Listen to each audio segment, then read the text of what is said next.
Di peta, semuanya tenang. Orang-orang hidup, bekerja, membesarkan anak. Namun di beberapa titik di dunia, hari-hari mereka sudah terhitung. Di sana, tanah tenggelam di bawah air, gurun pasir meluas, udara tercemar, dan fondasi bangunan retak. Kota-kota ini masih ada, tapi sudah sekarat. Penduduknya hidup di tengah bencana yang terasa lambat, namun terus berjalan tanpa henti. Ada yang berjuang, ada pula yang sudah mengemasi koper. Kami akan menceritakan 10 tempat yang mungkin lenyap bahkan selagi kita masih hidup. Beberapa di antaranya sudah di ujung tanduk. Sisanya hanya masalah waktu, permukaan laut, atau badai berikutnya. Negara ini menghilang. Kiribati, gugusan pulau karang kecil di Pasifik, memiliki ketinggian tak jauh dari permukaan laut. Namun, permukaan laut terus naik. Setiap tahun, air mengikis pantai, merusak rumah, dan mengasin sumur. Desa-desa terpaksa mundur, namun tak ada lagi tempat tujuan. Pemerintah telah membeli tanah di Fiji untuk merelokasi seluruh penduduknya. Kiribati berpotensi menjadi negara pertama yang lenyap dari peta, bukan karena perang, melainkan akibat krisis iklim. Masyarakatnya masih membangun rumah, merayakan pernikahan, dan menangkap ikan seolah tak ada yang terjadi. Namun, anak-anak di sekolah justru diajari cara pergi, bukan cara bertahan hidup. Mereka menyebutnya migrasi bermartabat, namun ini sejatinya perpisahan. Dalam 30-40 tahun, bangsa ini mungkin kehilangan tanah, menyisakan bendera tanpa pesisir. Kiribati adalah simbol bagaimana sebuah negara dapat tenggelam perlahan, namun selamanya.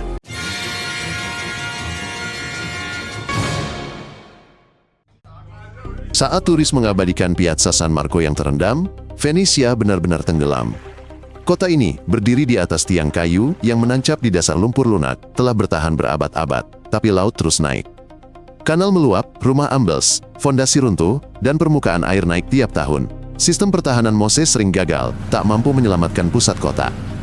Tiap kali pasang, alun-alun, ruang bawah tanah, dan toko terendam. Dinding-dindingnya lembab, ornamen dan plesteran semakin rusak. Banyak bangunan kosong, tak mungkin direstorasi. Warga setempat pun mulai meninggalkan kota. Turis tak menyadari hal ini, mereka hanya melihat fasad, dan bukan retakan. Venesia mati bukan karena bencana, melainkan kelembapan dan waktu. Beberapa dekade lagi, kota ini bisa jadi museum bawah laut, simbol ketidakberdayaan di hadapan alam, bukan lagi keindahan. Nouakchott adalah ibu kota yang tak terendam air, melainkan terkubur pasir. Sahara begitu cepat mengikis kota, sehingga dalam satu generasi beberapa distrik terkubur bukit pasir. Pasir meresap jendela, menimbun jalan, halaman, sekolah. Warga melindungi rumah dengan karung dan barikade darurat, namun angin lebih kuat. Air datang terjadwal, listrik sering padam, tanpa sanitasi. Badai pasir nyaris harian. Pusat kota menyusut. Pinggiran kota telantar. Organisasi internasional telah memasukkan Nouakchott dalam daftar kota yang terancam punah akibat penggurunan. Jika perubahan iklim berlanjut, kota ini akan lenyap tertutup debu. Sunyi, tanpa ledakan. Hanya peta dengan titik kosong, tempat ibu kota itu dulu berdiri.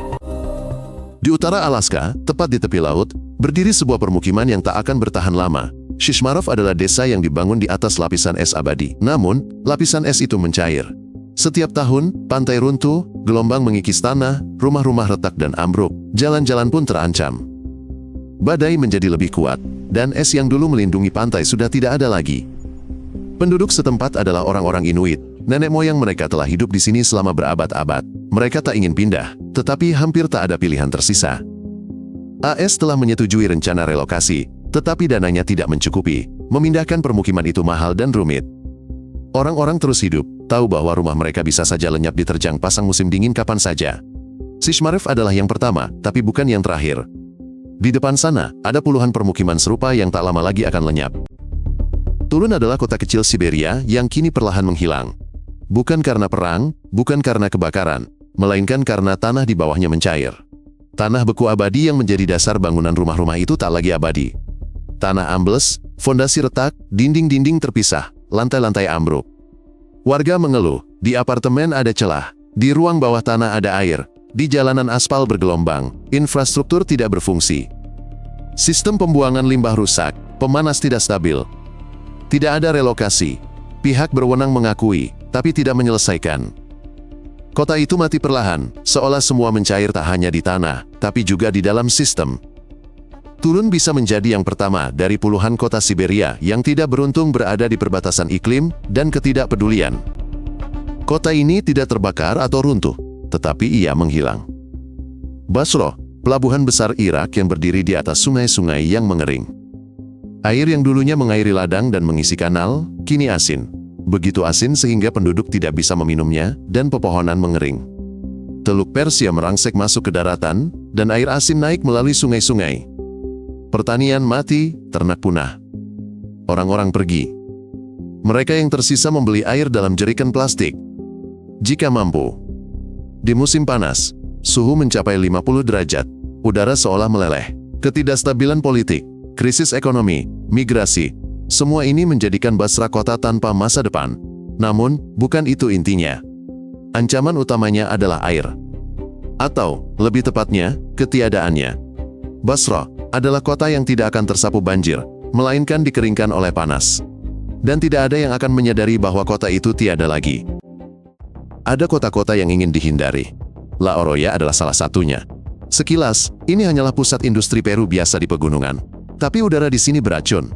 Selama puluhan tahun, pabrik peleburan logam beroperasi di kota ini, membuang timbal, kadmium, dan logam berat lainnya ke atmosfer. Di tanah ada endapan beracun. Di sungai, airnya mati. 99% anak-anak ditemukan memiliki kadar timbal tinggi dalam darah mereka. Penduduknya sakit-sakitan, namun tak punya tempat lain untuk hidup. Pabrik itu kadang ditutup, kadang dibuka kembali, demi lapangan kerja. Tapi kota itu mati. Pohon-pohon tidak tumbuh, rumput tidak menghijau, bahkan hewan pun tidak betah. Para ilmuwan menyebut La Oroya sebagai salah satu pemukiman paling tercemar di planet ini. Kota ini tidak akan hilang dari peta. Kota ini hanya akan menjadi noda abu-abu, tempat yang tidak bisa lagi ditinggali. Beberapa kota menghilang dalam hitungan abad, sementara yang lain hanya dalam hitungan menit. Baitullah adalah desa biasa di kaki Gunung Merapi. Di sana tinggallah keluarga, ada sekolah, dan di pagi hari terdengar gonggongan anjing. Kemudian datanglah malapetaka itu. Letusannya begitu dahsyat, sehingga lava menutupi seluruh desa. Orang-orang tidak sempat melarikan diri. Yang tersisa hanyalah bangunan-bangunan hangus, pohon-pohon tanpa daun, dan tanah hitam yang mendingin. Baitullah lenyap. Hari ini, ia bahkan tidak ada lagi dalam daftar permukiman. Ia hanya tersisa di peta 20 tahun yang lalu, dan dalam ingatan mereka yang pergi lebih awal. Ini bukan cerita tentang iklim atau ekonomi. Ini adalah pengingat betapa mudahnya segala sesuatu bisa hilang. Satu malam saja, dan sebuah kota lenyap. Ini bukan satu kota. Ini puluhan desa yang menghilang. Amazonia sekarat. Bersamanya, ikut pula mereka yang telah tinggal di sana berabad-abad. Masyarakat adat, yang tidak tercatat dalam sensus, kehilangan tanah, air, hutan. Rumah-rumah mereka terbakar, desa-desa dihancurkan untuk pembangunan. Merkuri dari penambangan emas meracuni sungai-sungai, dan ikan yang menjadi makanan generasi kini telah menjadi beracun. Desa-desa menghilang bukan karena digusur, melainkan karena tidak ada lagi yang bisa bertahan hidup di sana. Orang-orang pergi ke kota, di mana mereka menjadi bukan siapa-siapa. Tidak ada yang menghitung berapa banyak desa seperti itu, yang telah menghilang dalam 10 tahun terakhir. Pada citra satelit, hanya bintik-bintik botak di tengah hutan. Dan di bawahnya, puing-puing kehidupan, bahasa, budaya, yang tidak akan pernah kembali lagi. Ada kota-kota yang mati bukan karena bencana alam, melainkan karena ketidakpedulian. Ibu kota Guinea-Bissau adalah contohnya. Ini bukan bencana melainkan pembusukan perlahan. Infrastrukturnya hancur berantakan, pasokan air tidak teratur, listrik padam selama berminggu-minggu, rumah sakit kosong melompong, sekolah hanya ada di atas kertas. Orang-orang tinggal di rumah tanpa atap, memasak menggunakan api unggun. Jalanan ditumbuhi semak belukar, dan pemerintahnya sama sekali tidak berfungsi. Para pemudanya pergi meninggalkan kota. Ada yang ke Senegal, ada yang ke Eropa, ada pula yang naik perahu menuju antah berantah. Sisanya hidup seperti di kota yang ditinggalkan. Tanpa polisi, tanpa tenaga medis, tanpa jalan. Ini adalah ibu kota sebuah negara yang nyaris tidak ada. Dan suatu hari nanti, kota itu akan lenyap bukan karena ledakan atau kebakaran, melainkan hanya dari peta, sebagai kota yang tak lagi dihuni siapapun. Menarik. Berlanggananlah ke kanal 10 menit, kami menyajikan semuanya secara singkat dan padat.